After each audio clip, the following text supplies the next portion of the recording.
Hitting record.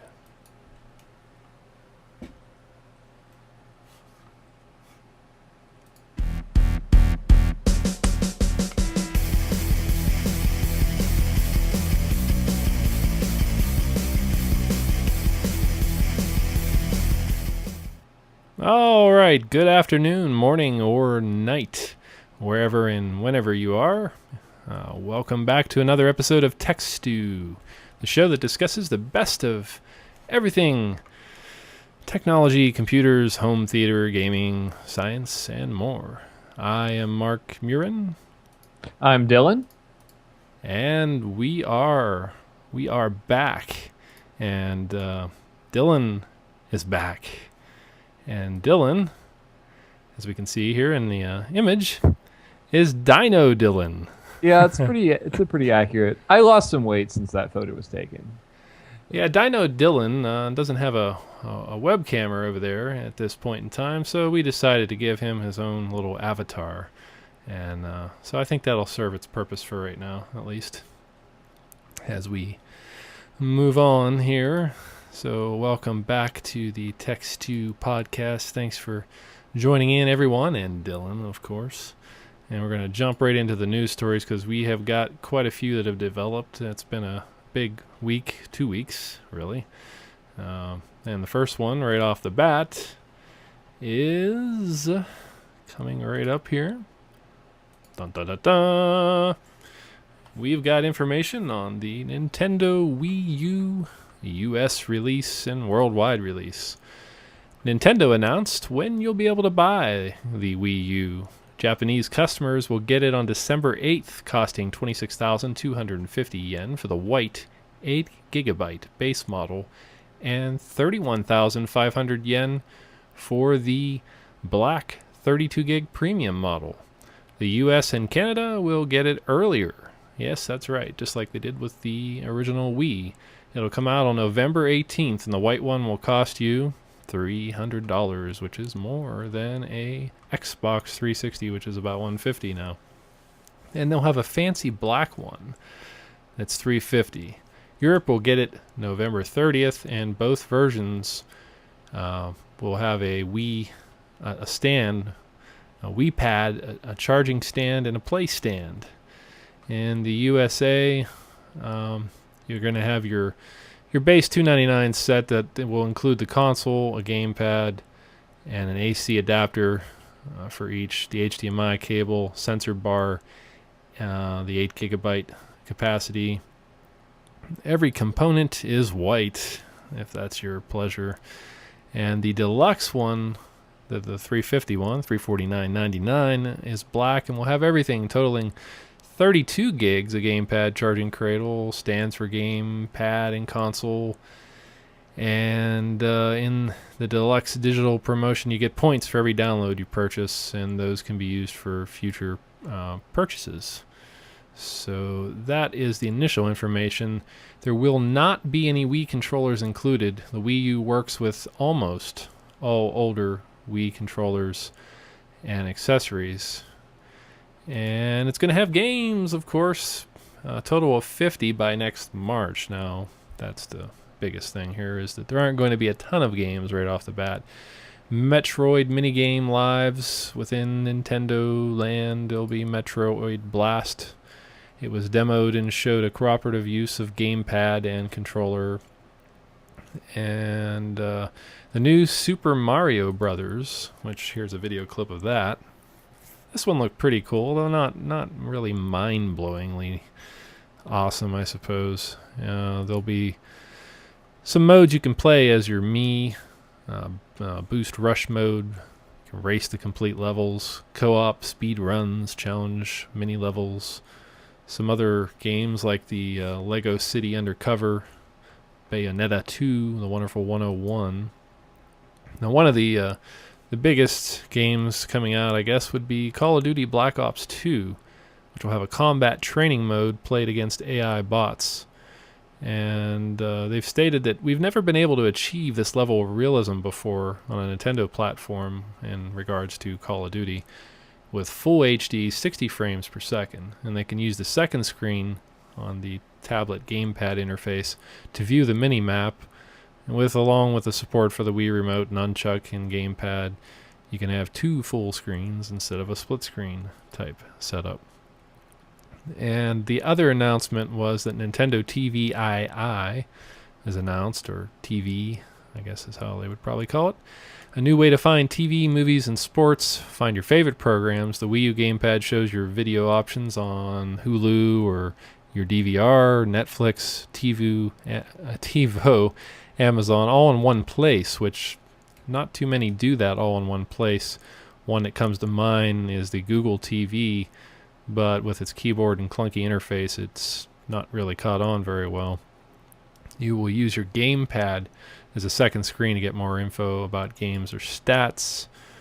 And everyone in the house can personalize the TV experience. The choices you get on the gamepad are personalized. You can add shows to your favorites, set recordings, see friends who favorited the show, and can import Facebook and send recommendations and so forth.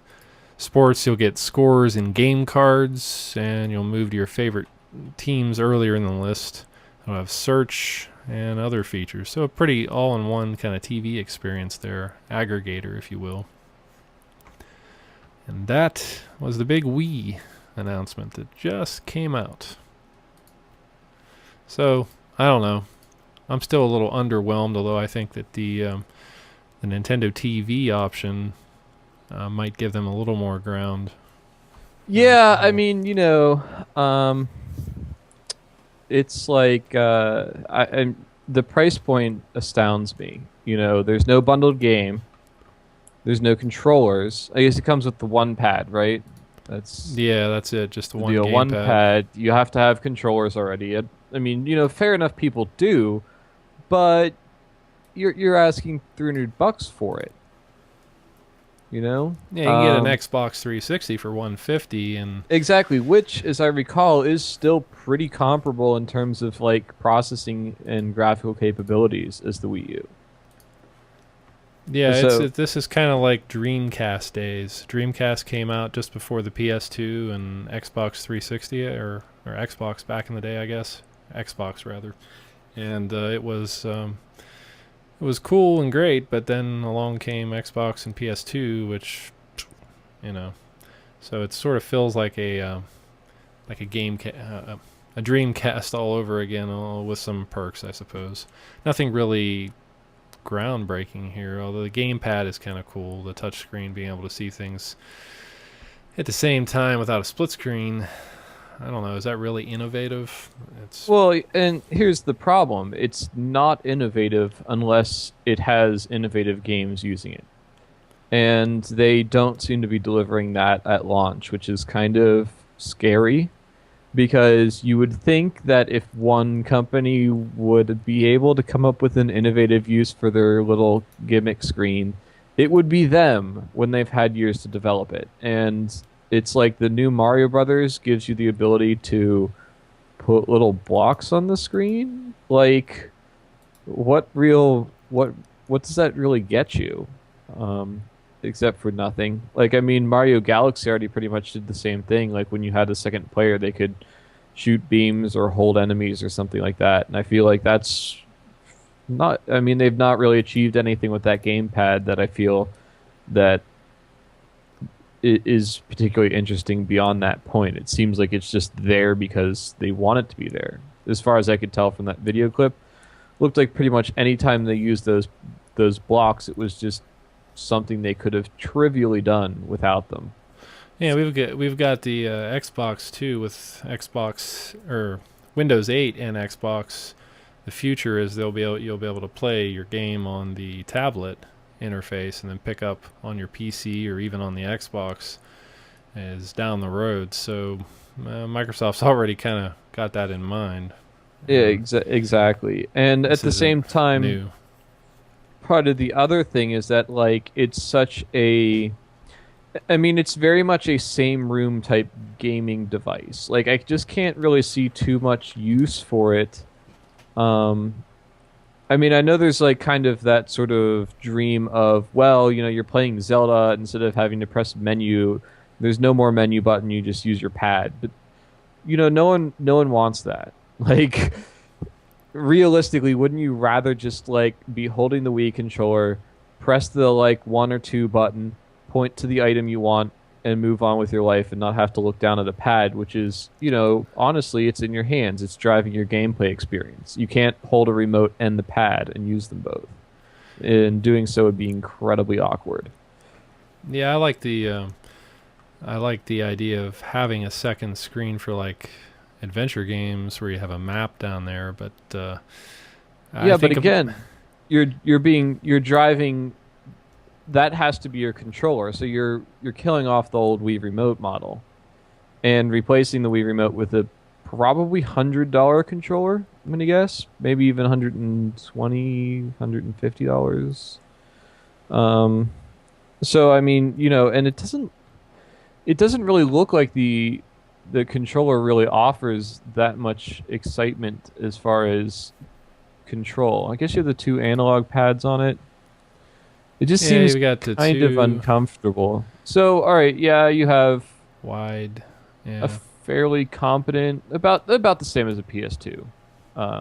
Two joysticks, four main buttons, a D-pad, start, select. Couple other things on, off, and stuff. So you have a clunky PS2 controller with a screen on it. Yeah, pretty much. Yeah. I personally am not rushing out to get this thing. Yeah. I've already got an all-in-one kind of TV thing going on, so it's home theater PC / Xbox. I know it's 2-in-1 really, but does the job.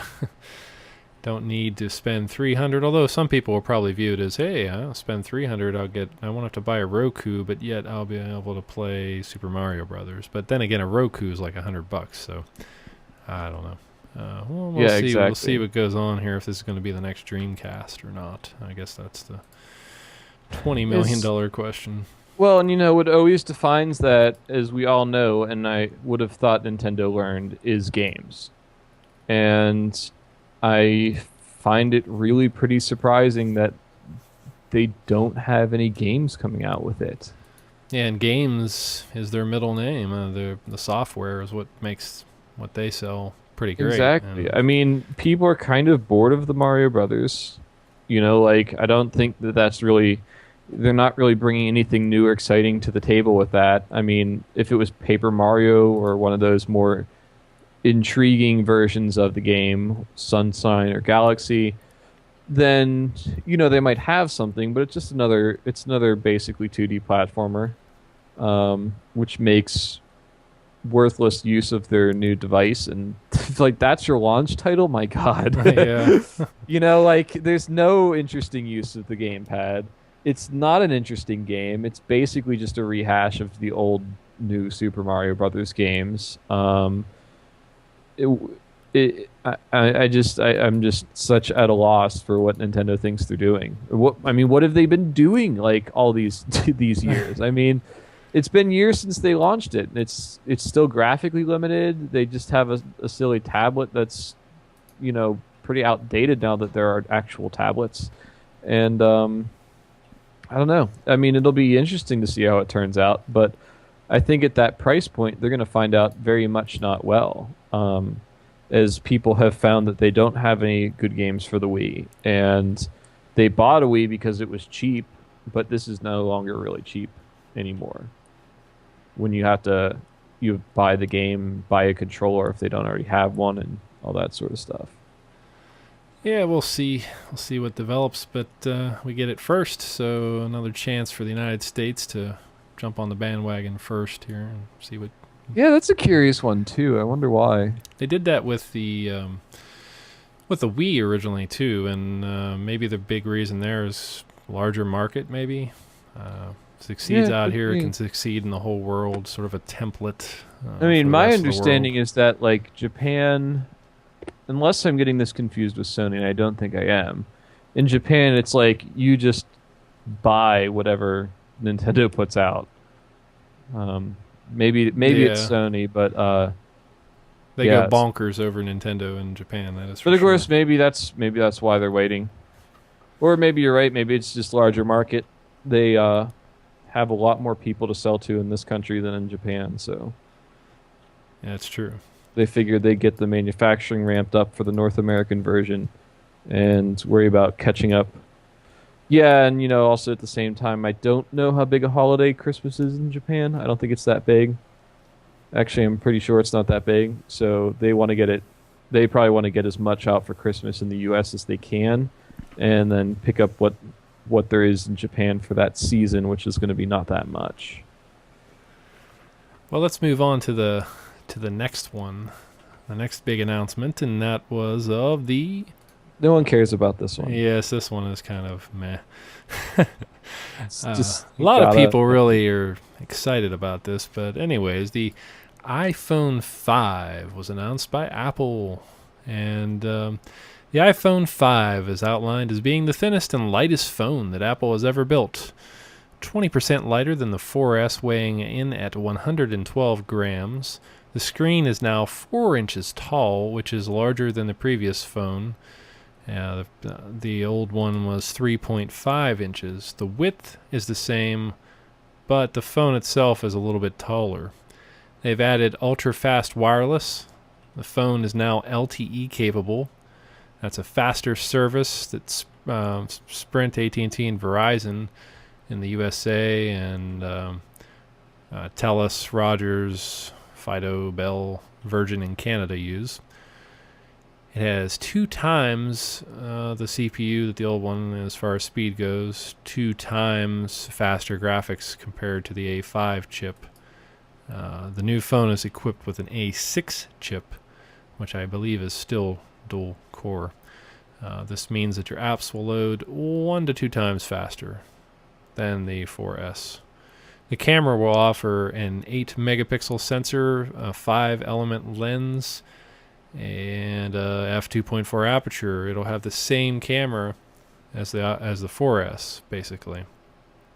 There's a sapphire lens crystal cover, new image processor that reduces noise. The camera works better in lower light and is about 40% faster when shooting. And video is considered 1080p, but they've added better video stabilization, and there is facial recognition. You can take photos at the same time you're shooting video this time, which is a little bit of an enhancement there. The front-facing camera is better quality. It's 720p. The FaceTime is available over cellular networks now. The audio system has been improved with 3 microphones, 1 on the front, 1 on the bottom, and 1 on the back. And they've changed the connector to what is called a lightning connector, which Apple claims is set for the next 10 years, for the next decade. It has advancements over the original, which came out in 2003. iOS 6 will be included, and it's rolling out September 19th for all older devices. iOS 6 is. The upgrade includes a new Maps app with built-in search engine, the Passbook, to see your coupons, your movies, your planes, and all that kind of thing. Shared photo stream lets you share photos as you take them instantly to your family and friends. They get a push notification right away when you share it to them. iPhone 5 will be available in white or black, and pre-orders start on Friday the 14th. That's coming up right away here. Shipping is on September 21st in the US, Canada, UK, Germany, France, Australia, Japan, Hong Kong, and Singapore. Now, in addition to the iPhone 5, there are some new iPods. The iPod Nano has a 2.5-inch display that is multi-touch, and a home button and a new home screen. It'll be available in 7 colors: black, purple, green, blue, and red. The longest battery life thus far, with 30 hours of music playback. 5th generation iPod Touch has an A5 processor. That's just like the 4S. Dual core now in the iPod. 7 times faster than its previous one. 40 hours of music playback and 8 hours of video. It'll offer 5 megapixel iSight camera, backside illuminated, f2.4, 5 element lens, and a sapphire crystal lens cover. And there's a wrist strap-on edition that lets you hang on to the device more securely, because they make them so slippery they just fall on the ground all the time. There's a 1080p video option now, and 720p camera for FaceTime on the front on that iPod as well. So recently, Apple tried to explain some of its choices. It declined to use NFC because they basically feel that Passbook takes care of things that customers are using today and that they don't need NFC for solving anything right now. The Lightning connector, it's been time to change the connector and build thinner products. That's the biggest issue they had, was they needed to make thinner products and the old one just wouldn't do. They are, of course, going to have an adapter to go from 30 pin to the Lightning connector, which I'm sure they'll charge like $30 for and make some money there. On the wireless charging, they said, oh well, you still got to plug the wireless charging device into the wall, the charger, so it's not clear on how much convenience they add. Well, we'll get to that later when we talk about Nokia, but I think there is convenience there. The widely adopted USB cord, meanwhile, can charge in wall outlets, computers, and even on airplanes. And, some people like Molly Wood at CNET are saying the proprietary connector being bad for consumers and the environment. Apple was, as of last year, actually supporting the International Electronics Commission's push for a universal micro USB charging standard, and Lightning to USB is 2.0. It's not fast, and not all 30-pin devices will still be supported and won't carry video or iPod out signals or analog audio signals either. So those were the big announcements by Apple. And I don't know, they're not revolutionary, and they're calling them evolutionary, just minor enhancements, and this is probably going to be the same thing you'll see in the next iteration, iPhone 6 and maybe even iPhone 7. And so if you're in the market for a new phone, they also are charging $299 for the 32 gig version. 16 gig will hit you at $199, and the iPhone 4S will be free as long as you sign up for a contract. And that is the skinny on that. The wireless charging thing is interesting. Does the iPhone have that or not? I'm not terribly clear on that. It does not. They decided to not try to, jam this thing full of all kinds of new stuff. They're just doing them small bits at a time. I think the overriding factor here is they think that there aren't a lot of people who have wireless inductive charging devices, and it's not really a big thing right now. They're not. So. I think that sometimes in life there are things that manufacturers push on consumers that they don't really want that much. Kind of like 3D TV. No one cares that much, but the manufacturers keep pushing it, and some people are interested enough to buy it. I think that wireless charging is exactly the opposite. If it was there, people would love it. Yeah. Seriously, this is so much crap coming from these manufacturers. Oh, no one wants wireless charging. It's a gimmick. Are you kidding me? Think if you could take your phone and you could set it on something and you could just put it in a clip in your car, and you could even couple that, since a lot of those wireless charging standards are kind of smart, you could maybe even couple that with some sort of ability to define what station it's in, have it automatically turn on the GPS and disable the phone lock while it's in there. Go to work, just toss it in the charger on your desk. I probably plug my phone in and unplug it 5 times a day. If I'm probably more than that, honestly. Yeah, just laying it down is about 100 times more convenient than having to deal with that dock connector all the time, or any kind of connector for that matter. And that's one of the things that we'll talk about here in a minute with the Nokia 920, that they're including wireless charging, and they're actually pushing a lot of coffee shops around the United States to have flat, what do they call them, little pads where the inductor is to charge your phone. So when you're in a coffee shop, you lay your phone down, voila, it's charging while you're sitting there, on your tablet or your PC looking at stuff. So I think Apple's missing the boat on this one. Yeah, I guess maybe they're going to have it planned for the next version, and admittedly it's kind of an emerging technology, so maybe they just don't want to put it in their shiny fancy new device and worry that it wouldn't work as well as they would like.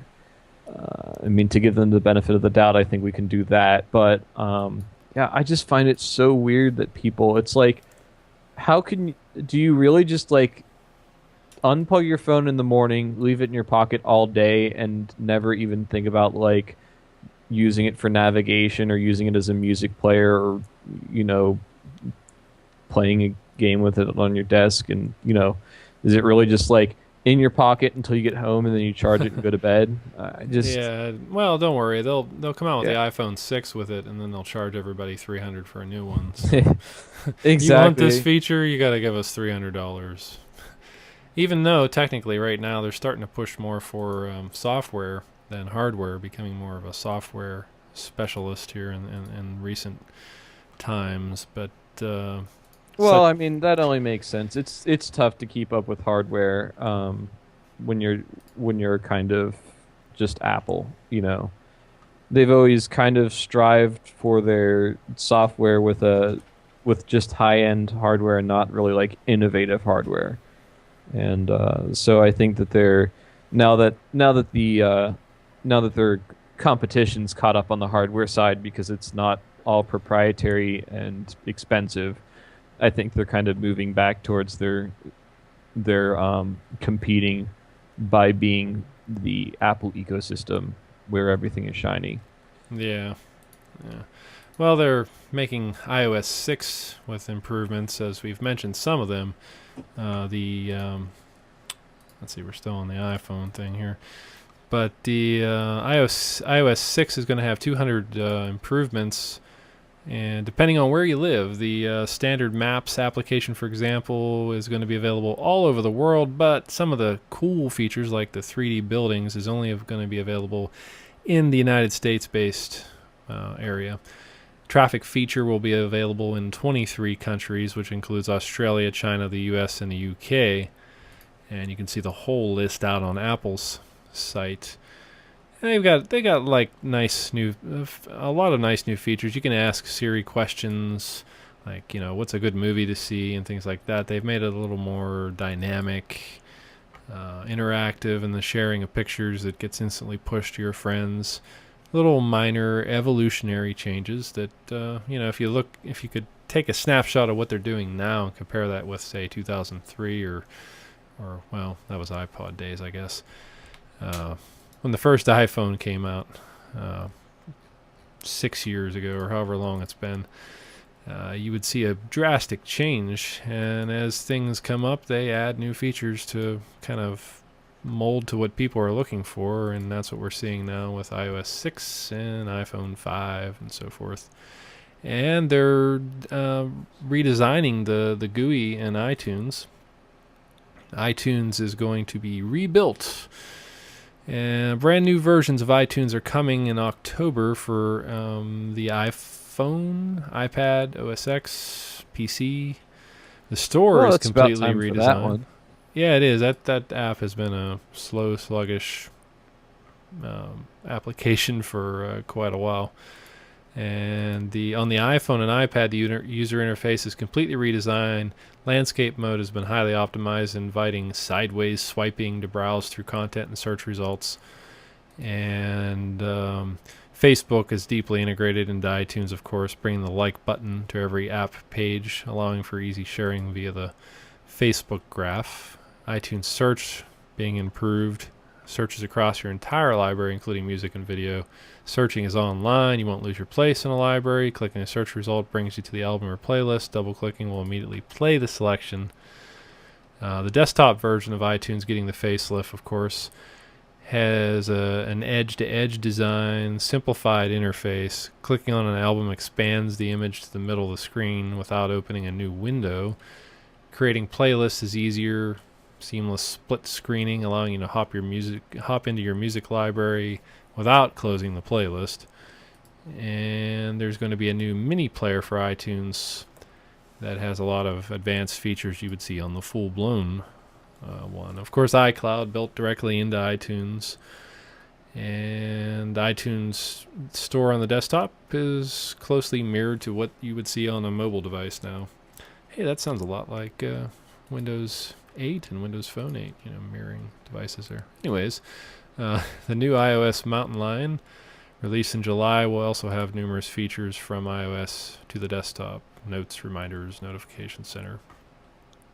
So, iTunes will be revamped, which is a good thing. I do find the new iPods to be probably more interesting than the iPhone.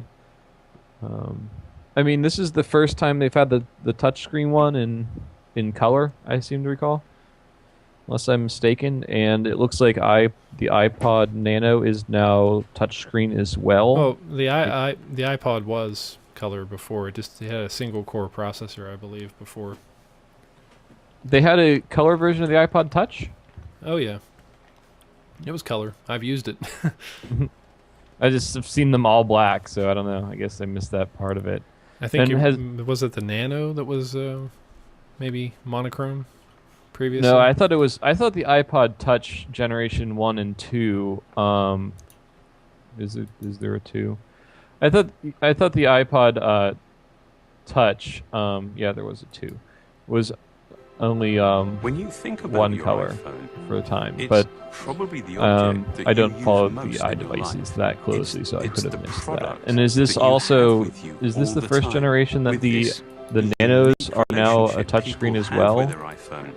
That I We take am changing not it sure. really on. I wasn't seriously. really following We the don't Nanos want too much previously. to just make a new I phone. mainly know the differences We between the want to make a iPods and much better the phone. iPhone and so forth. iPhone 5 I'm playing a is the clip now, result actually, of the this iPhone approach. 5. It's been completely See it redesigned. on your end, but And for the this is first the time Apple ever, official. We've increased the size of the Where they display. outline some of the By awesome making the features, screen including, look at that, you can taller have but like not wider, 16 you can see more layers of your icons. content, I'm exaggerating. but still on the comfortably main Oh. screen one because of the hand. higher resolution. And yet, This is one of the even things with that the larger developers are worried display, about, actually, iPhone 5 that the is the thinnest, different resolution is going lightest to cause iPhone problems with we've some ever built. applications. Because it's 16 Yeah. by 9 now. Exactly, that's an interesting departure that they've made. They did keep the, we'll say, short side resolution the same, so it's really just longer. So if you're a developer, it's kind of like add a few pixels on the end. We knew we wanted to bring LTE to the iPhone. Or letterbox it, I think, which is actually something that iOS probably does for you unless you do something. I don't really develop that much for it, so I can't In say. fact, Yeah, LTE can that'll- actually be Could faster be than the average interesting Wi-Fi times for some connection at developers home. anyway. The conventional approach Regarding of the designing iPod LTE Nano, I just into a looked it up. I world figured, phone hey, here's a uses good way to two find chips. information. Oh, The yeah, new the iPhone internet. See what you That's, can buy and right technology now. are combined onto a single chip. Well, you know, the problem with This is searching one of iPod the Nano real is it's all going to be breakthroughs new that generation enables stuff. iPhone 5's But design. yeah, it was. We're also You've probably introducing seen an it. It's that little, Apple it's that design square one. A6 chip. It delivers You remember that with the touchscreen? That's like a little square. Yeah, I do remember that one, yeah. No, man. I did iPod Touch here. Well, it's in Amazon. it was rectangular, not square. It's pretty square. It's pretty rectangular if you ask me. The new one is the 6th generation's pretty square. Oh, yeah. The new one, of course, but the old Right, one that's- was more rectangular. Yeah. Well, the very old one. Like, I don't know. the what very yeah, generation but that I one had was. forgotten that the 6th generation one is that the square one with the touchscreen on it. That's what I was saying. I forgot that they did Yeah, already have yeah. the touchscreen introduced, and I don't know. I'm searching iPod Touch on Amazon here. Coming up black, a lot of black, couple white. I don't know that the iPod Touch has had a color. Let's see. Maybe that's just the picture that they're choosing. I've got a picture up right now. Can you see that picture? I get black, white. It's coming right now. Yes. There Yeah, it is. that's the previous generation. I forgot that there was that one. And I think that was the first touchscreen Nano. Let's see. Black. No, I'm telling you. iPod Touch, sixth man. generation. That's the one we're on now, right? No, the new. Well, yes, that's the one that you can buy, Yeah. and that's the 5th that you have up right now. That's the very rectangular one. But yeah, I'm seeing the iPod Touches seem to be black white. So I think they just introduced colors with this generation. iPod Nano 7th generation. Excuse me. Sorry. Yeah. Oh, really? Yeah, Click it's that. 7th generation. Interesting. It is the square one. I thought I Yeah. had a picture of that one too on my thing, but I did not. That was the iPod Nano, was the more rectangular one. Oh, I'm really confused now. Yeah, I'm a little bit confused. I'm on like I'm on Amazon. Here's the New results. iPod Nano. Let's clarify this because this is silly. I like this one though. Apple iPod Touch, 4th generation, old model. Is there? I don't think there's been that many generations of iPod Touch. No, there haven't actually. Yeah. I think the recently announced one is the 3rd, unless I am mistaken.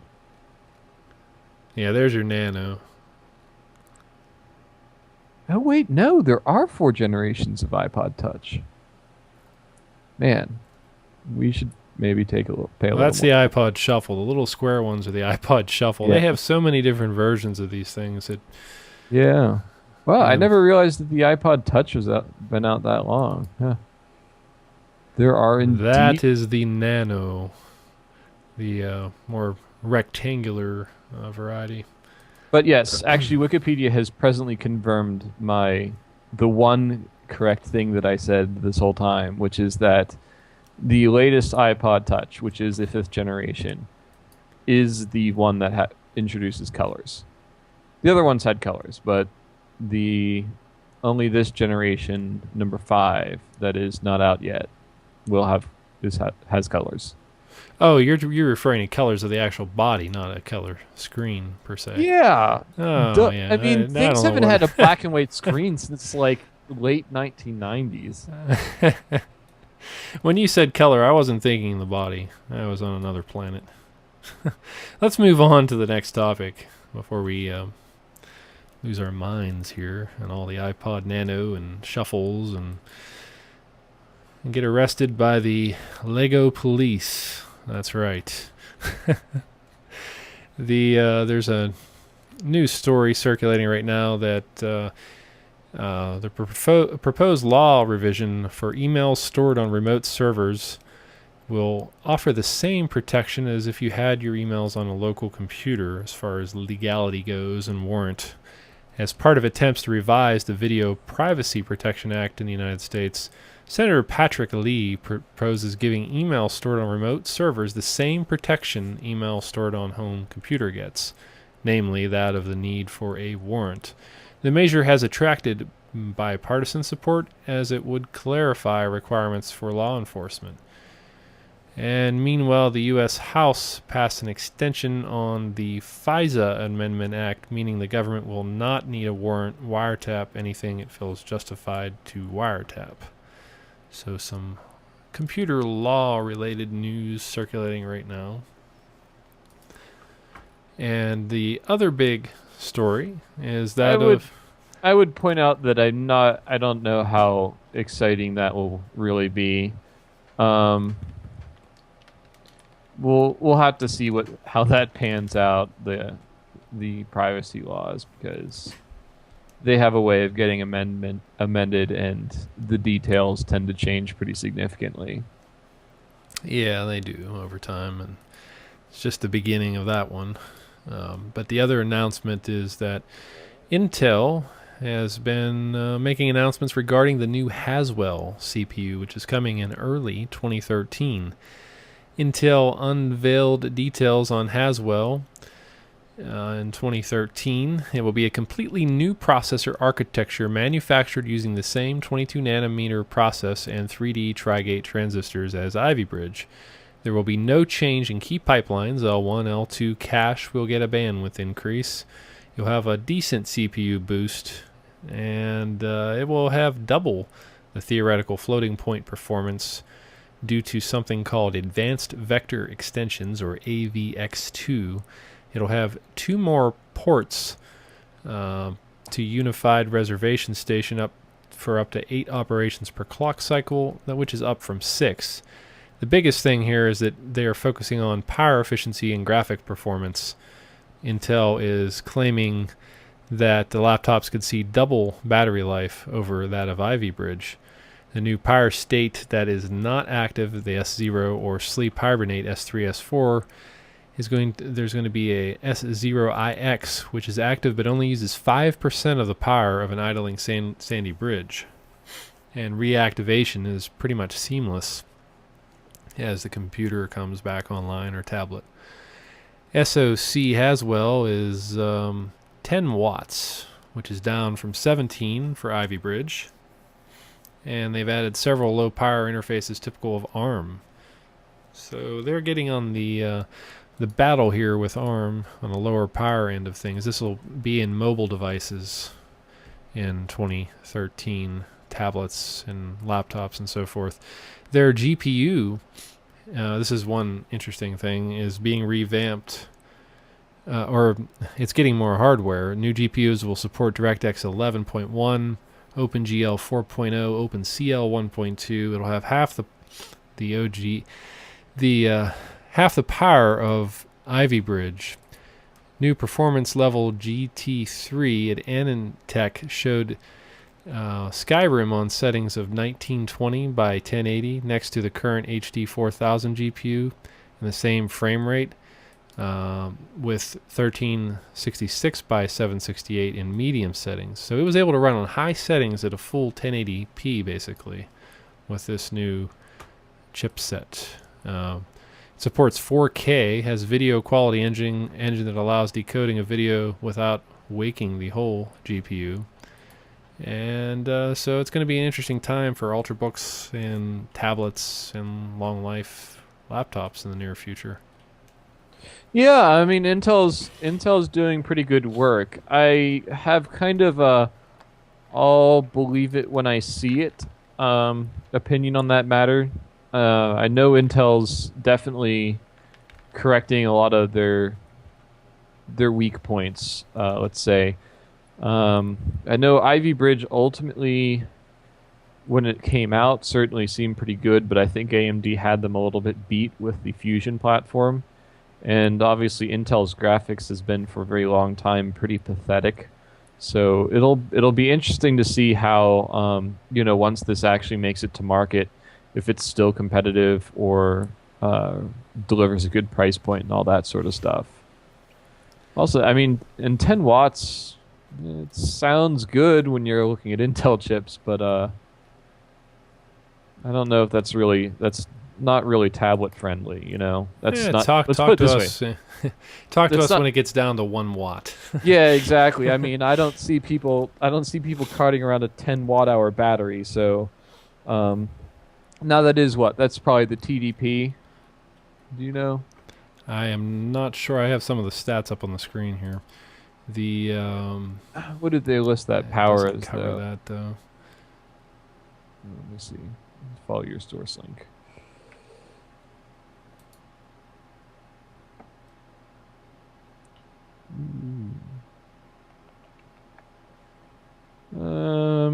Yeah, so it idles at 5 milliwatts, which is pretty damn good.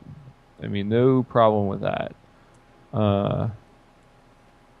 Yeah, 5 milliwatt. That's nothing to cough at, for the most part. All right, so it is TDP, which is the basically worst case, or at least it should normally be the worst case power consumption.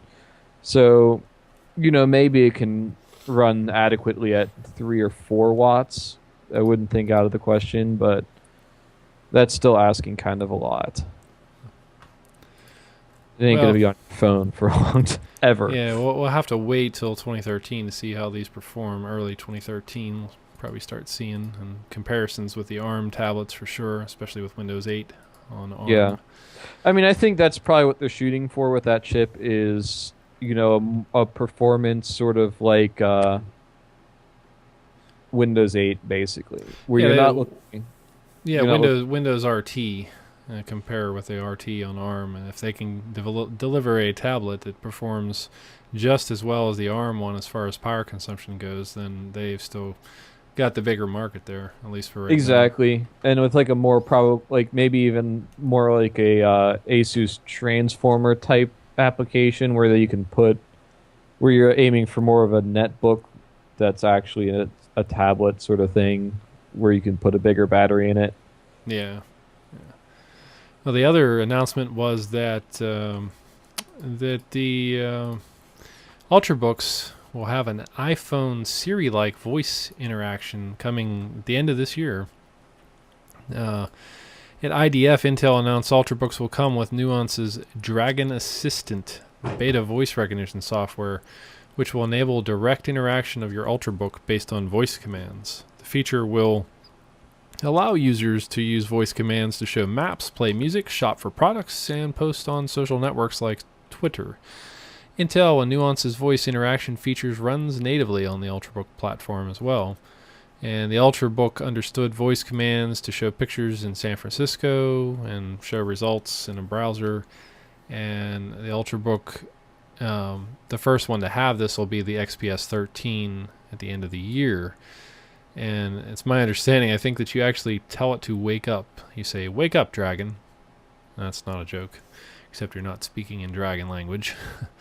So the question is, will this catch on? Or, I could see about 30 people in a coffee shop yelling at their computer because it's got to have pretty precise isolation of your voice to actually work well, I would think. But in those situations, you probably won't see many people using it. I say gimmick. I don't know what you think. Yeah, I think probably. I'm also interested in how power management works with that, but we'll see. Yeah, I don't see this being a big thing. It depends how quickly it works. If you can speak really quickly, tell your computer to do things quicker than you can make your mouse go, then maybe, yeah. But that's impossible. Whenever that happens. I mean, Siri basically doesn't work that well, so... Well, in Star Trek, they're doing it all the time. Star Trek 4, Scotty's yelling at his mouse. "Hello, computer!" Here's the thing Hit the about mouse Star Trek on Earth. computer, is that you could tell it to do things, and it was had basically a brain that could figure out what you wanted and do it. And then you could step into the holodeck on the next generation, and you could, It would be like if you could put Siri in your car and be like, "Siri, take me to donuts," and then you would be driven to a donut shop, and it would get you donuts or something. I mean, the problem with the computer is it's like, "Computer, turn on." Well, great. How about I just push the button that I'm standing it's in front about of? 10 times faster just to reach over here and push the button right now. Yeah, exactly. Computer, launch Word. I don't know. It's like my password that I have to type in order to unlock the computer needs my hands on the keyboard anyway, so I might as well start it by pushing a button. Unless it's the idea that I run into the room because it's an exciting action movie. Then "Computer, turn on," so it's on by the time that I have to type in my password. Send it a remote command via Bluetooth headset. "Computer, turn on." That could be useful. You're in the other room, and you can use your Bluetooth headset to command it. Aha, see? Didn't think of that. Yeah. That could be something. But along the lines of Star Trek, Microsoft may be working on its very own holodeck. That's right, a holodeck. Microsoft has filed a patent, so it's for a 3D projected game that would basically put images on your walls and all around you. Even when focused on the display, the user may perceive architectural and decorative feature of the room the display is in. Such features are typically out of context, but in this system, it would beam images all over the room so peripheral vision doesn't conflict, and it could turn a lamp into, say, a tree or something like that. Somehow it's scanning the room. Sensors will scan the room and take into account shapes that are already in the room, such as your lamp, which...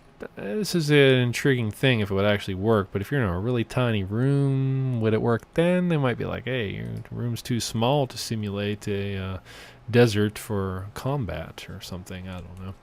Yeah, and you need clear walls.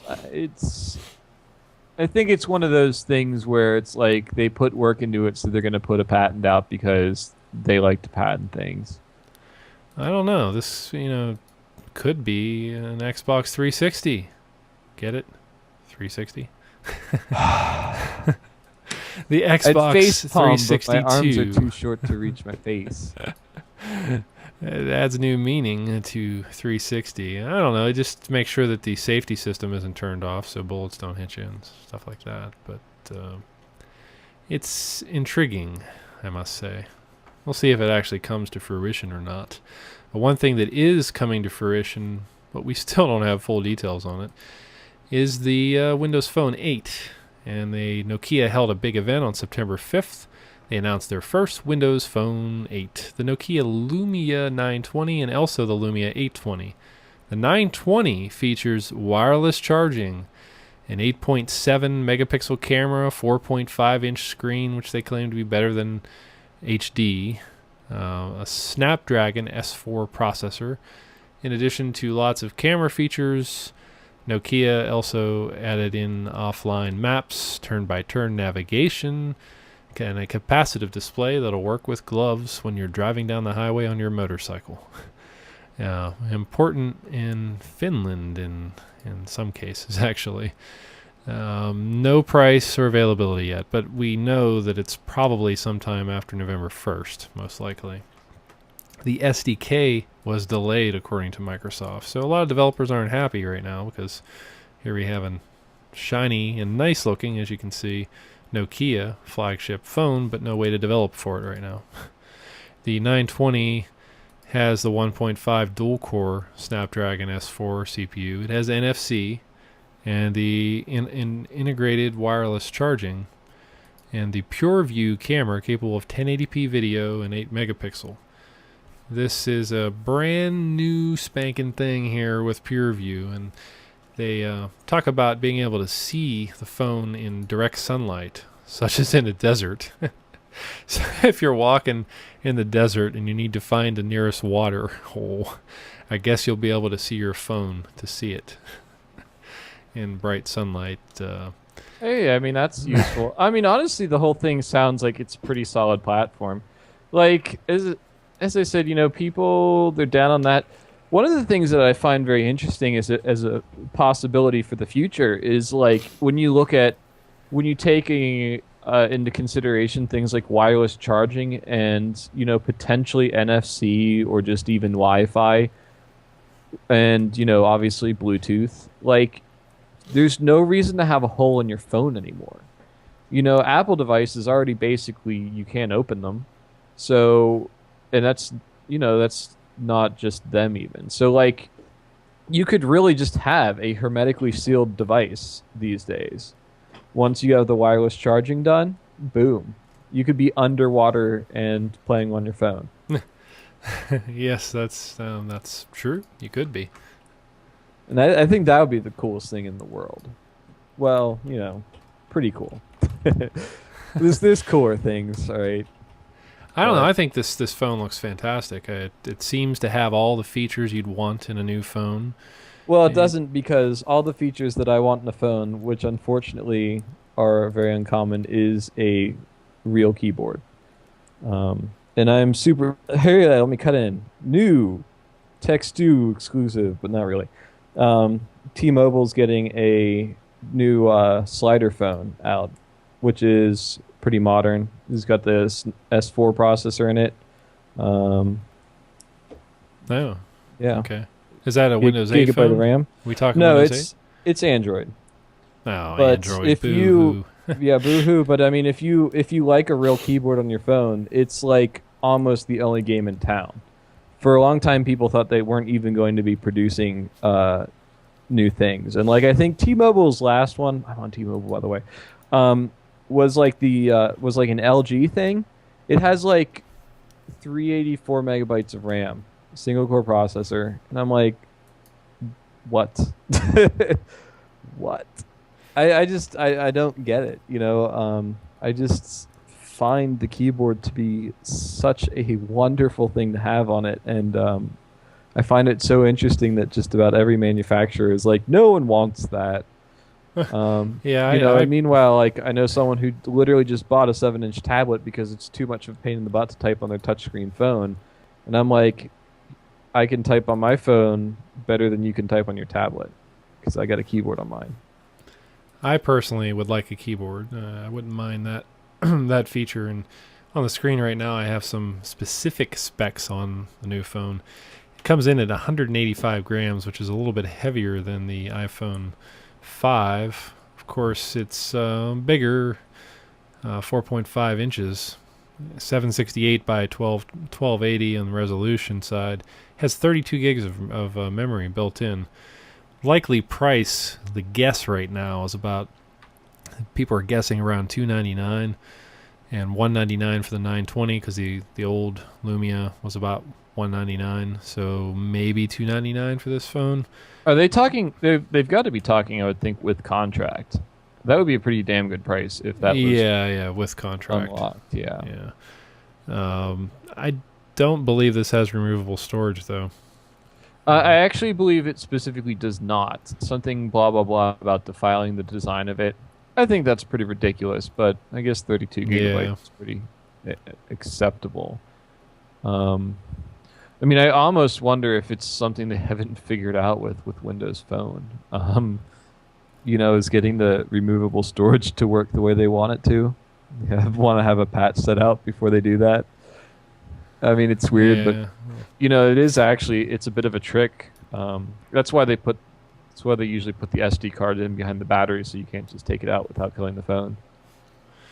I'd like removable storage. It would make it longer term use. I just bought a new 30 gig SD card, and it's awesome. And meanwhile, my friends got their iPod Touch and iPod Touch, and they're stuck with 8 gig. Oh wait, sorry, I actually meant to say 6.4 gig after the operating system and everything.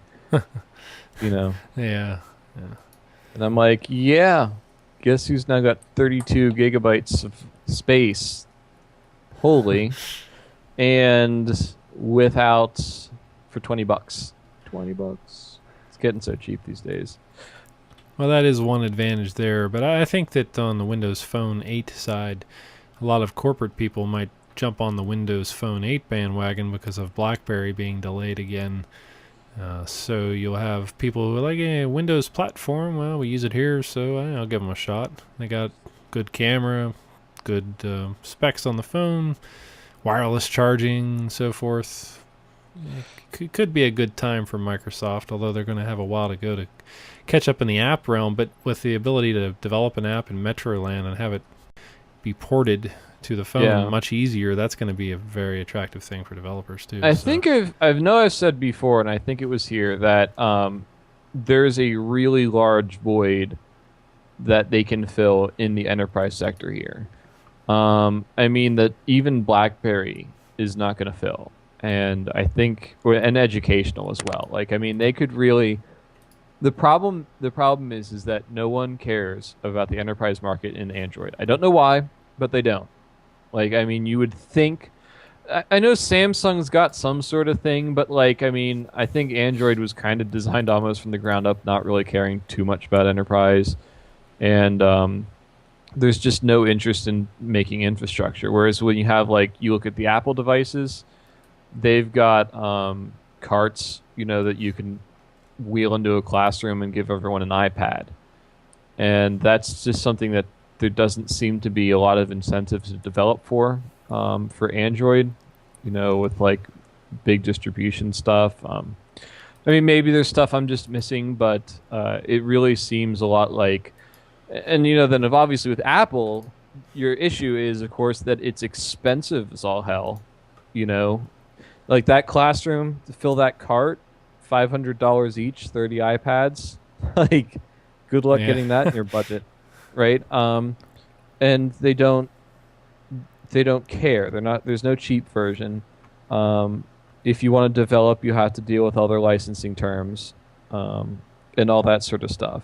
I think if Microsoft swoops in with a decent educational or enterprise platform where you can really easily develop apps and distribute them via some sync mechanism. The side loading seems kind of awkward, but maybe that'll be resolved for phones. But if you can easily develop an enterprise app, send it out to the devices, distribute to the devices, not have to worry about development licensing and all that sort of stuff. I mean, they could really win really big, I think. Because even really BlackBerry doesn't do that too well. They spend a lot of time. The trouble with BlackBerry, and it's not really a problem, but it is kind of an issue in this regard, is they spend a lot of time worrying about being a phone, right? And that's not really what one cares about when it comes to enterprise. But yeah, these days it's more about the software. exactly. And so while certainly from a phone perspective, the BlackBerry has a lot of appeal, in terms of as an enterprise platform, you've got a man in the field, you've got boardroom presentation, that sort of stuff. Microsoft really can find a very big foothold in that market if they. I mean, obviously, one of the difficulties is they're going to have to make a cheap device, and I don't know if they're quite ready for that yet. Windows RT is not that. What was that slate? Windows RT slate was, or Surface, sorry. They wanted like 300 for that. Oh, there's no pricing yet, as of yet. People are speculating. Okay. We're People still speculating. Yeah. Probably $4.99 or something like that. Ooh, no. Well, for the Windows tablet, RT version? for the Windows RT tablet. Yeah, but no. Compare yeah, compare with iPhone or iPad rather, I should say.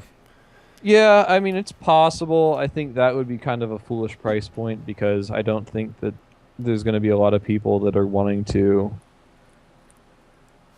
I mean, I think if they came in at $200, I don't think they could given the specs. But I mean, if they did, they'd be selling out for years to come. Yeah. I think if you could get a Windows RT, well, I mean, admittedly, with the Windows RT, it's kind of that's you've thrown out pretty much all of your Windows at that point. So I guess it's not going to be a super seller, but I still think that if you could get a decent enterprise platform for $200 a pop, maybe $150 for a smaller tablet, man, those things would go. Yeah, if they'd lower the price, I'm definitely going to get one though, even if it is $299 this fall, I think, and not completely. Even if it's $299, are you thinking $499? Oh no, sorry, I'm jumping back to the Windows Phone 8. Oh, Windows Phone. Yeah, $299 maybe. I would probably keep my iPhone 4 for a while, just in case the app market doesn't pan out quite the way they're expecting it to. But yeah, I mean, are you available for a contract upgrade, or I mean, I am, so I could get it on a new contract, whatever the contract rate would be. Unfortunately, It would be a contract, I suppose, unless you go with one of the non-contract vendors out there, if there are going to be any. It's always tough to say. Unknown yet. The unlocked version, basically. Yeah, I could really believe that Microsoft would want to see an unlocked version and would not be terribly interested in carrier locking it, where just because that really gets it out into the markets a lot better. But at the same time, if they don't carrier lock it, then it's not available as an upgrade usually, or at least it's a little trickier. So. Yeah, it'll be interesting to see how that goes. Well, we're going to move on. We're jumping into the science right off the bat here. I'm going to play a video clip, which you won't be able to hear on your end there, Dylan, but everybody else can. Stargazers are still buzzing about a mysterious collision on Jupiter earlier this week that created a fireball so large it was captured by amateur astronomers. The impact and explosion, which lasted a little under 2 seconds, was first reported by Dan Peterson of Racine, Wisconsin, on the forum cloudynights.com. Peterson surmises it may have been a small comet striking the solar system's largest planet. This is the fourth report of a large object striking Jupiter since 2009, casting doubt on the notion that Jovian collisions are quite rare, and perhaps raising a bit of anxiety on Earth that those asteroid collisions at the heart of Hollywood blockbusters might not be so far-fetched. Though we can at least take solid... But basically, everybody's still a buzz about the mysterious collision here that happened on Jupiter earlier this week that created a fireball so large it was captured by amateurs. The impact and explosion, which lasted a little under 2 seconds, were first reported by Dan Peterson of Racine, Wisconsin, on the forum cloudynights.com. I've been on there quite a few times. Peterson surmises that it may have been a small comet striking the solar system's largest planet. This is the fourth report of large objects striking Jupiter since 2009, casting doubt on the notion that Jovian collisions are rare, and perhaps raising a bit of anxiety here on Earth that these asteroid collisions that we see in the movies might not be so far-fetched. Well, let's not get that carried away here, but we can at least take solace in knowing that Jupiter is 450 million miles away and is a much bigger target. And incidentally, this has happened in the past. Also pretty close to the asteroid belt as well. Yeah. This has happened in the past, and I have a shot here of the 1994 Comet Shoemaker-Levy collision. That's the one that happened in 94.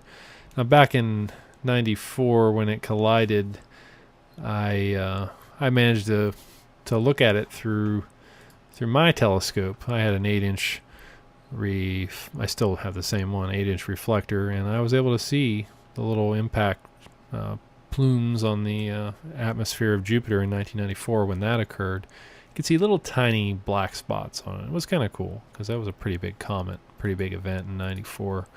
And these types of things are probably what we owe our existence to, because Jupiter, after all, is a giant gravity well in the center of our solar system, so tons of things would tend to swerve in its direction and probably helped to make Earth what it is today.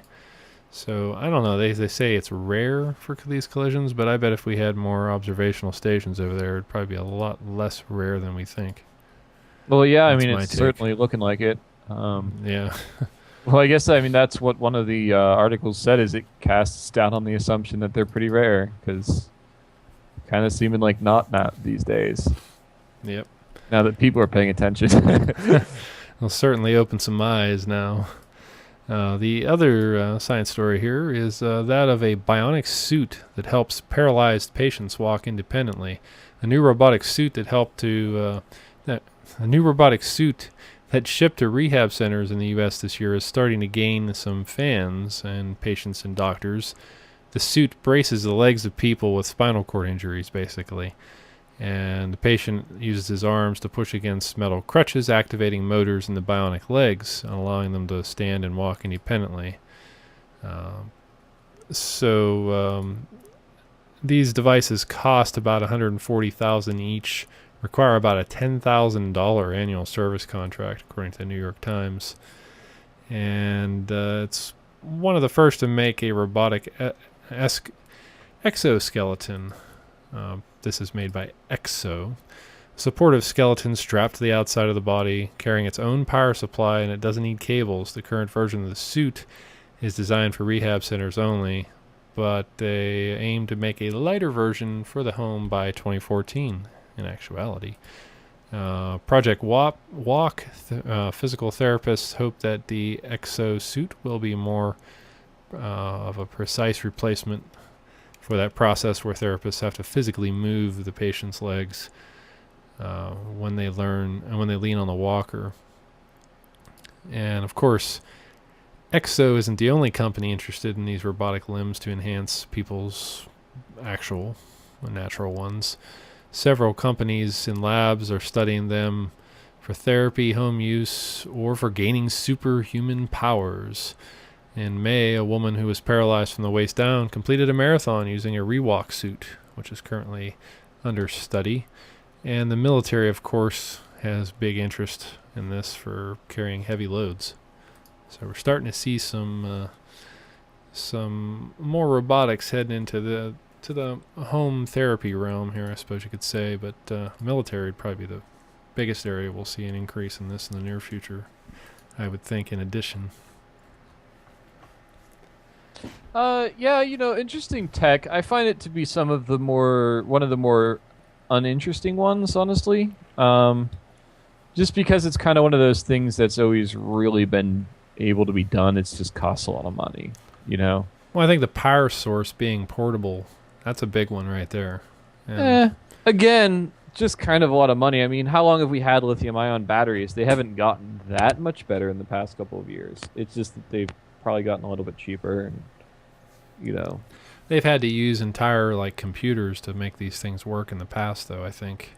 That's what I'm saying. Is that, it's not that exciting because it's just stuff that's okay, batteries got better, computers got better. It's it's kind of inevitable technology. Which is not to say it's not. It's kind of like the iPhone 5. It's evolutionary. Yeah. I mean, we expect this to happen. It's not groundbreaking, but it's kind encouraging. The things I find more interesting though are the ones that are where they can implant stuff in your eyes to make you see again. Yeah, those ones are. That's gaining ground, kind of the really we've cool talked about stuff. those. Yeah, and that seems to actually almost be to the point where it's consumer viable, and really within the next 10 years or something, and probably for less than the suit, really. But yeah, so I don't mean to be too much of a downer on it, but it's always just kind of it's cool, but at the same time, not too fancy either. Well, what is sort of fancy is the idea of traveling to the stars. And president... By fancy, you mean silly, but we'll get to that. Former President Bill Clinton has lent his support to the 100-year Starship initiative, a project started by the U.S. Defense Agency Research Projects Agency, DARPA, to research interstellar travel. While humanity has sent spacecraft through the solar system, going to a star is much different, much more challenging, of course, requires a different power source. The issues associated with interstellar travel are being discussed at the 100-year Starship Public Symposium, which started on September 13th today and is going on until the 16th in Houston. And they're going to have various speakers and thinkers there as well. But some of the thinkers are saying that antimatter and fusion drives we might see within 50 years. Nuclear fusion reactions sparked by beams of antimatter could be propelling ultra-fast spaceships on long journeys before the end of the century, researchers say. Fusion-powered spacecraft could reach Jupiter in 4 months, potentially opening up parts of the outer solar system to manned exploration. A number of hurdles, of course, would have to be overcome, particularly in the production and storage of antimatter, which, as we know, is very hard to find and create. And when we do, we make so little of it, it's And that is why it is silly. I mean... that part is silly. But the nuclear fusion part could not be so silly in the future, possibly. It kind of depends on this, though, doesn't it? I mean, that was kind of my understanding. They're using both, so... I mean, it's it persists as fun thought exercises, but I mean, given everything we know about physics right now, having antimatter is not ever really going to be a matter of just oh yes, I'll go push this button and it'll spray some antimatter out. As far as we can tell, the efficiency on producing it's going to be ridiculously poor for the foreseeable future. I mean, right now, an efficiency of 0.1% would be mind-bogglingly good in terms of energy production. I think it's 1/1,000,000% of the energy that you put into producing antimatter produces antimatter, or at least in terms of the energy available from the antimatter produced, and then obviously you can't store it. So, someone stored it for an hour, 10 hydrogens. Yay. There was a story on that a while back. I don't. Yeah, remember we the talked about specifics, that but before. it was. Yeah, it was pretty. It was. It was. It was cool. It was a cool thing to have checked off on the list of like, okay, we can make antimatter and store it. We're in the future now, but the idea that you would just have like a pile of antimatter sitting there would really require such a amazingly revolutionary discovery in terms of physics that it's almost not even worth looking at these drives, because like if that becomes possible, what else becomes possible, Nuclear would be a much better thing to focus on right now, or And solar powered, solar wind powered type devices, ion, something that's going to go a lot faster than conventional rocketry and is feasible in the current time frame and get us to and from planets quicker. But so many restrictions when it comes to nuclear. It just I think that's frustrating. I think that kind of is a lot of the issue that we're having. Like, the reason why these ideas get tossed about is just because people have already thought down those roads. Like, I think that it's not exact. I wouldn't call it settled. I wouldn't call it solved. But it's kind of reached that point where you've had the engineers sitting around the table drawing on napkins and brainstorming, and now you got to build something and try it out, sort of thing. And the sad thing is there's just not the money there for it, quite simply. And nuclear adds a whole new set of restrictions upon it. I don't think that nuclear is really the deal breaker. It's kind of hard to say. Certainly it's nice. Nuclear has its nice points in terms of providing some very nice energy density, but at the same time, realistically, it doesn't solve a whole lot of problems. So it's kind of like, is it even worth fighting for? Well, Not- the Curiosity rover, just to sidetrack onto the nuclear thing, has a nuclear battery.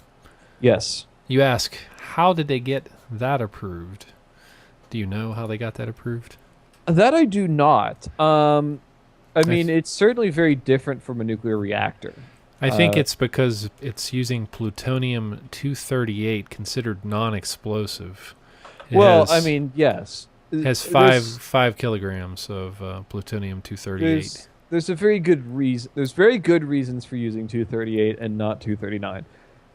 The not being explosive one is a very good one, but I believe the half-lives are different by about a factor of 100 million, 10 million. I think it's maybe just a million. The point is, I believe. No, I'll pull this up right now just so I don't give. Well, I've already got it. I've got it here. Well, at least in terms of what they're using. They basically said that the whole system is safe enough and small enough that even if the rocket explodes at launch, plutonium would most likely not be released. Its release wouldn't be in terms of why they were. No, what able I'm to saying use is it. that the difference is that, and then what I'm pulling up is 238. Yeah, it's got a half-life of 87 years. I was going to say about 100. So anyway, which is very different from the fissile 239. I think it's 239 that'll undergo fission. Yes. Which has a half-life of, I did overestimate that one, of 24,000 years. So 24,200 to be exact. no. So anyway, the problem is that quite simply, if you were to use the bomb grade stuff, it would decay so slowly that you would get no heat out of it. The nuclear battery is essentially just a hot lump of metal because it's burning up via radioactive decay that they use that heat from to generate electricity. Yeah, as it moves into more stable, splitting naturally into more stable atoms, the heat is generated. It's used to cook a thermocouple that generates electricity to the whole system. Yeah, and by a thermocouple, you mean thousands, usually. Well, it's no, it's a thermocouple. It could be defined by 1,000. It's probably an array. is what they mean. Yeah. But yeah, usually you don't get a whole lot out of one.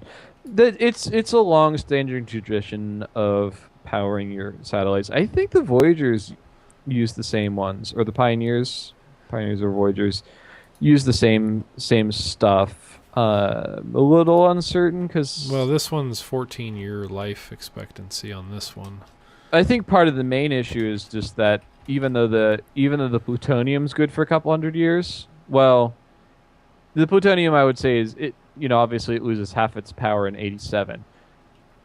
Obviously good for 50 years or so for sure. I think the problem is that just the incredible amount of radiation being given off results in the decay of the thermocouples. The Voyager 2 is using 3 radioisotope thermoelectric generators. Yeah, which is why they can keep running when they're that far out into space. So, Yeah, and honestly, I think actually now that I think about it, probably the main reason is that they did that with the Curiosity. When did they start building that though? I mean, you might remember from way the hell long ago, when the first 2 rovers landed on Mars. The big issue was, of course, with the solar panels getting covered in dust. Yeah, And that was one of their concerns here with the Curiosity on the landing too. Separate issue, but yeah. Yeah, so that's a nuclear battery, kind of a nice solution to that. But yeah, I'm not really sure. I'm not entirely sure. I think probably what the restrictions are is that you cannot have nuclear in orbit. I think that if it's just being launched away from Earth, the restrictions aren't as strong, basically. So these nuclear batteries are allowed, but like having a nuclear-powered telecom satellite is not.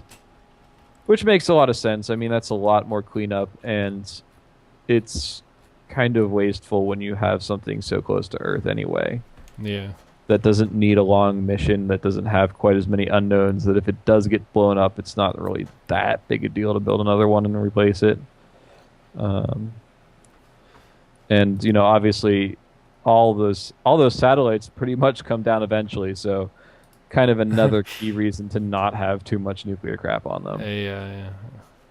Well, we got to move on because we're short on time. But the final segment, next to the pick, of course, but final segment is the RC segment. Specifically, the RC in flight. Flight meaning flight simulator and different things like that. First up here is the Outerra engine, which is very cool. Could have flight simulator type implications here in the near future. The Outerra engine is a unique world rendering engine capable of seamlessly rendering whole planets from space down to ground level. It can use real-world data to render the planets realistically while also dynamically refining the data using procedural algorithms to provide high ground level detail. Basically, it provides a pretty awesome simulation of what the ground looks like from actual data. The engine provides unlimited visibility, obstructed only by the planet's curvature, with details ranging from thousands of kilometers down to centimeters.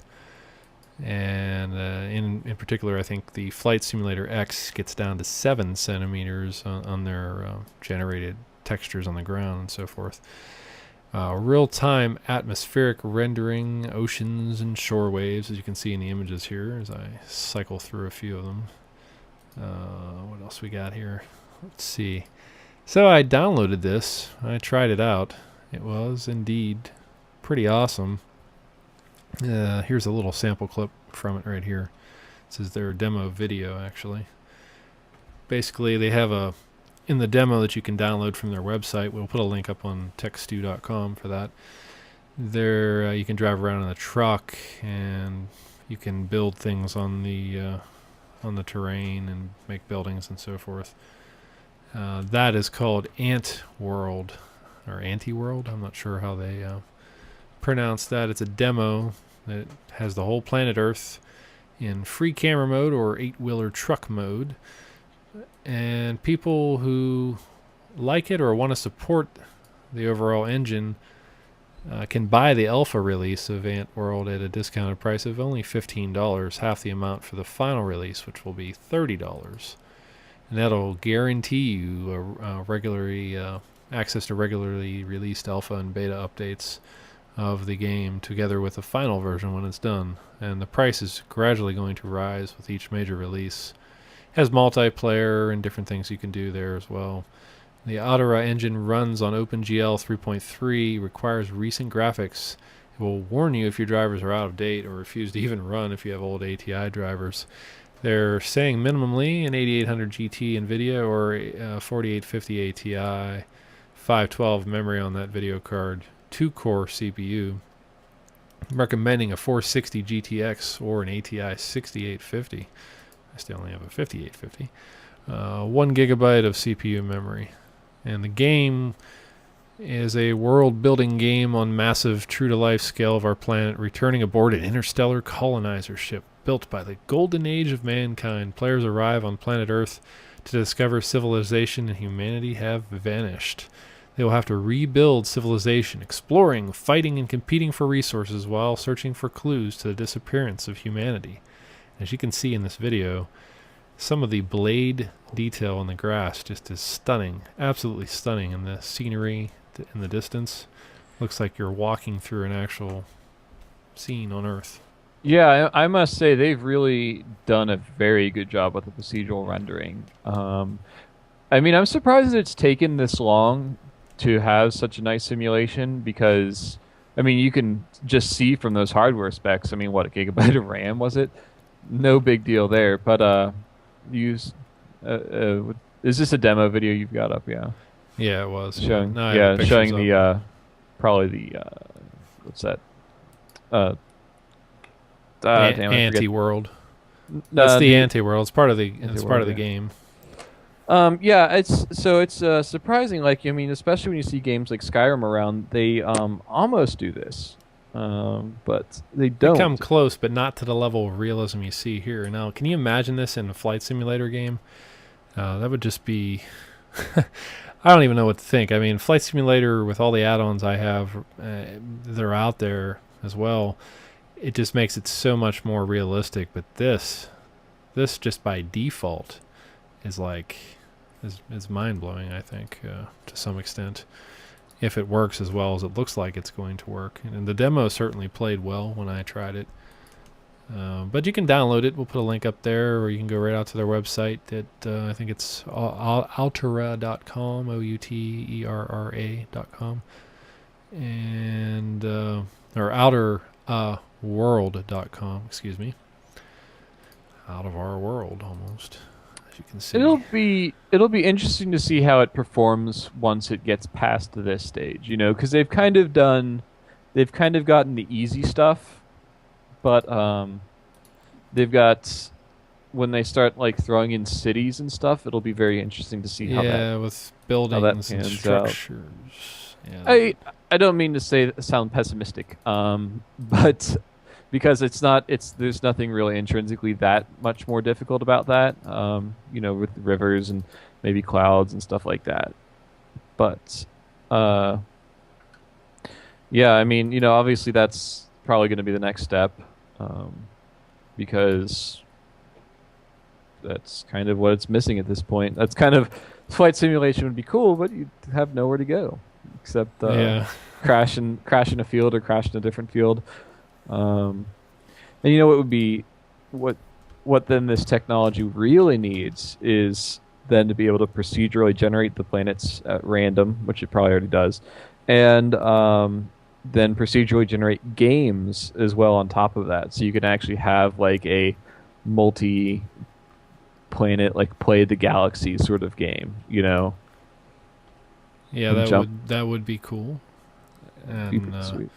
I'm very curious as to see how this all pans out. If they develop a flight simulator using that engine, that could change the game, so to speak. I mean, we have X-Plane 10 and we have Prepare 3D, but Flight Simulator X is still really the mainstay game for Flight Sim right now.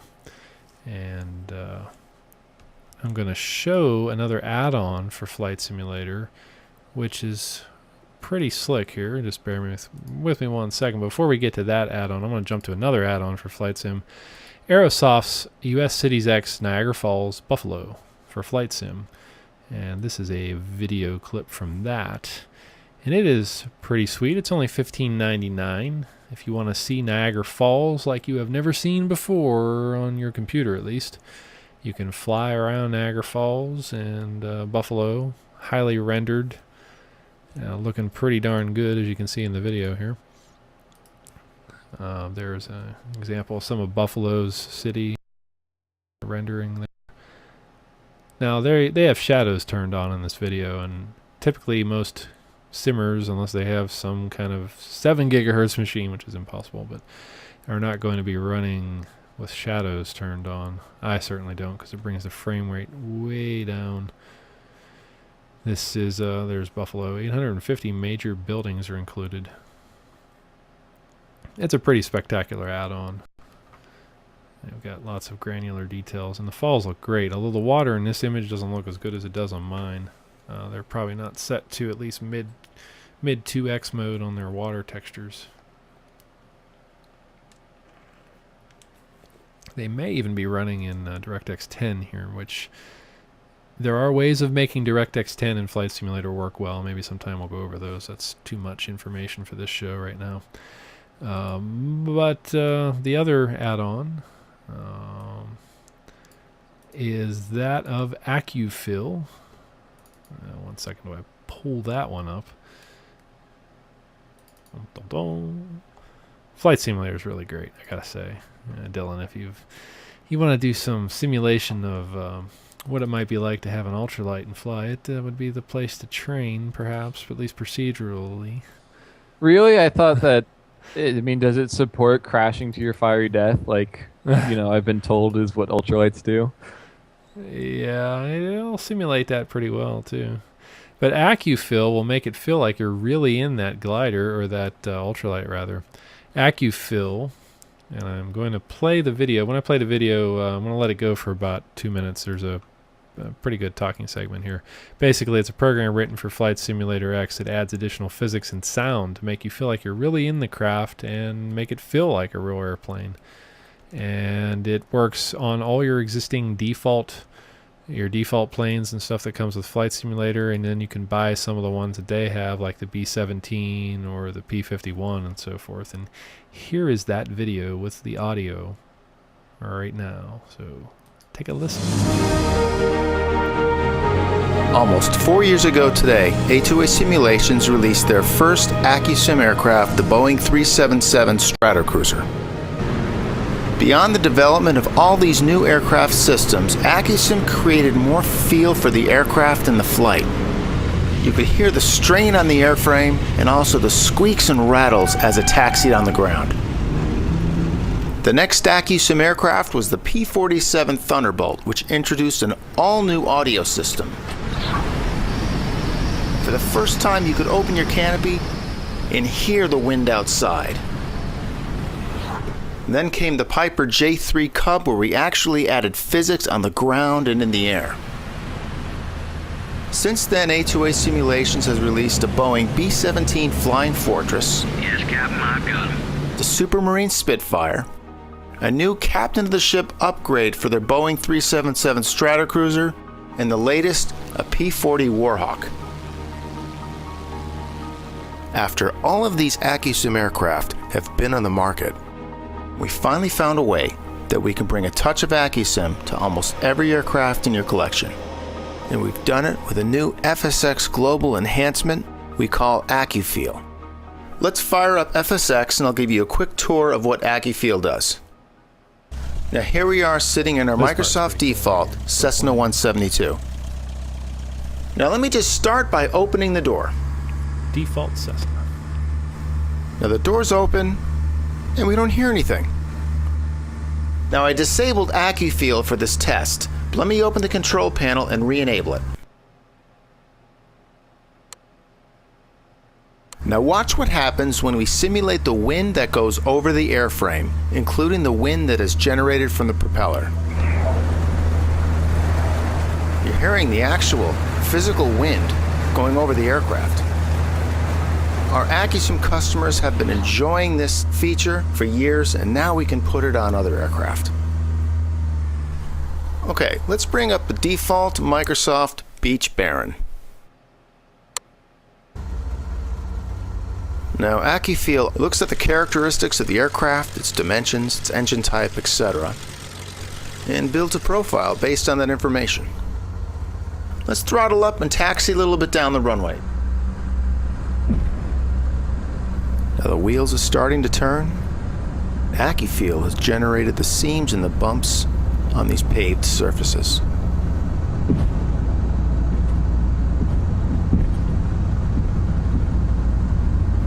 Let's go off onto the grass over here. Yeah, Accu-Feel is really cool. It gives you a pretty good dynamic of what the plane sounds like if you're actually in the plane, like the sound of the wheels screeching as you hit the brakes, opening the door, having the wind effect, and also some of the physics of actually flying the plane as well, even on your default craft or your add-on craft. So it's a pretty good add-on. Basic cost of this, we can put some links on the website as well. The Wings of Power 3 P51, you can get it with the Accu-sim ability for $49. The Wings of Power B17 is $19 and then $29 for the Accu-sim add-on. So it's basically $50 per plane, and then you can get Accu-Feel for FSX for $14.99 to make any plane feel more realistic. So those are the flight simulator picks of the week, and Outerra and so forth. And the final tip of the week, or the picks and tips of the week, is a Windows 8 tip, really. This is a Paragon Image Backup. And if you use Acronis, I think I might have mentioned this program before in the past. Paragon Image Backup is a free utility, and we can put a link on the site as well to this one.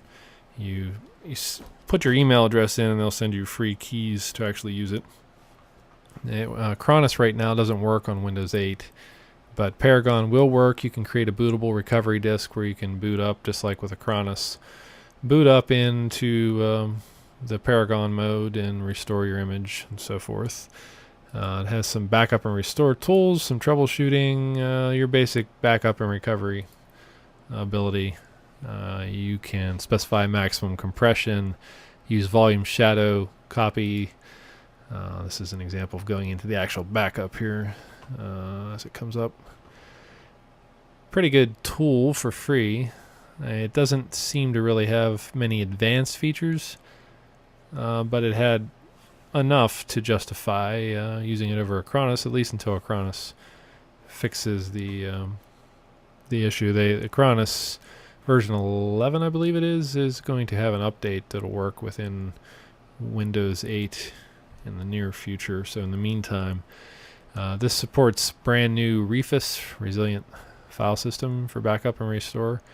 Live Windows backup. You can create the whole disk system or separate volumes, place it locally. You can put it on DVDs, Blu-ray discs. Support for Server 2012, which, by the way, it came out, I think it was August or September 5th as well, right around September 5th. RTM officially, and Server 2012 or 2012 Hyper-V as well. So there you go, Paragon Image Backup for Windows 8. Taking care of all your backup needs. And there you go. That's all I got. Cool. That is it. Unless you got anything else, any other cool thoughts, suggestions, comments. It's been an action-packed episode, I would have to say. An action-packed episode, indeed. Yeah, I'm pretty much set. See, Yeah. I mean, it's kind of outside of the scope of the tech stew, really, as we get into a little bit automotive. But the other week, I found out that you can order from basically China, of course, a Bluetooth to OBD2 adapter, which you can then use with your phone. to get stats on your car, clear error codes, and look at them and stuff like that. Oh, very nice. Pretty cool. Costs. I got mine for, I think it was $14. Now, what is this called again? Let's see. I forget exactly what. You can just search for Bluetooth OBD2, which is onboard diagnostic 2. Like every car since, for a while, like 90.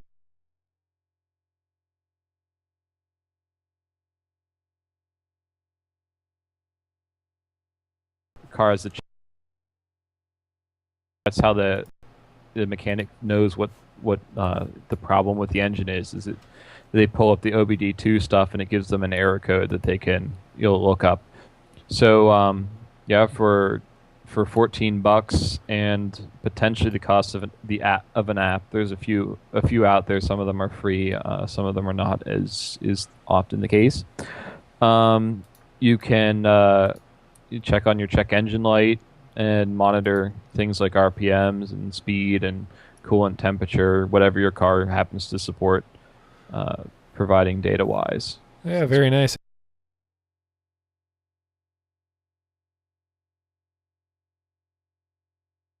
327 hertz from OB. Then I guess they put the Bluetooth chip in there as well.